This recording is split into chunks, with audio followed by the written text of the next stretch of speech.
this is Mark again. There's a Chinese proverb that says, if you think you're leading and nobody's following, maybe you're just taking a walk. And when I say that in a workshop format, it always gets a laugh. But you know what? If you're that leader who thinks they're leading and nobody's following, there's nothing funny about that. Here's what I know about leadership. I know that people do what people see. So if we want people to behave a certain way, we've got to behave that way. The second thing I know about leadership is that it's always easier to tell someone else where they need to improve than it is for us to see and take action on where we need to improve. So I want to help you with that today. I'm going to give you an exercise here that if you'll play along with me, it'll make a difference in your ability to earn respect, to earn influence, to get your team on board with your mission, vision, values, and priorities. So number one, I'd like you to think of what are your authentic strengths as a leader. Make an inventory of them.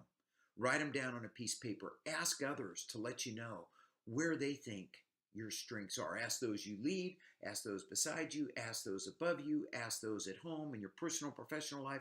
Get good at asking that question and make an inventory of what are your natural strengths that you can leverage. Number two, behaviors or what traits most inspire those that you lead. Now, you may think you know these, and I bet you've got a great list, but why not ask those that you're leading? Ask them, tell me about a leader that inspired you the most. What was it about that person? What did they do? What didn't they do? Get an inventory of those traits that inspire those you lead. Ask your peers. Ask those above you. Ask those at home. Ask at work, outside of work. Get good at asking that question and gaining that knowledge. If you want some help in this area, there's a book John Maxwell wrote called The 21 Indispensable Qualities of a Leader. It's a great starting point to maybe help you refine the questions that you're asking. But I want you to hear it from those around you, and I want to hear the stories. I want to hear the words, and I want to hear them in context through the stories that they share of how that showed up and made a difference in their life.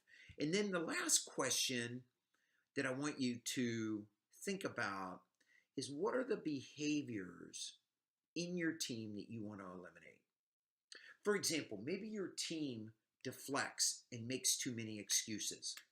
And the opposite of that would be they're accountable, right? They take ownership. They believe they can make it happen. They believe that they control their destiny. So think about a list of what are the things that you don't like and what would be the opposite trait that you would see, the positive trait that would eliminate that behavior. And then what I'd like you to do is take those three lists and compare them.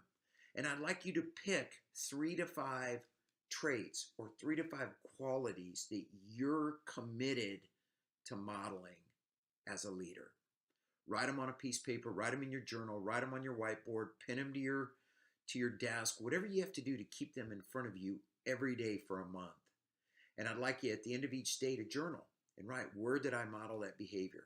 Where did it work for me? Where did I fall short of modeling that behavior? Here's what I know. I know that leaders are intentional about magnifying the behaviors, the traits that they think will make a difference. So become intentional.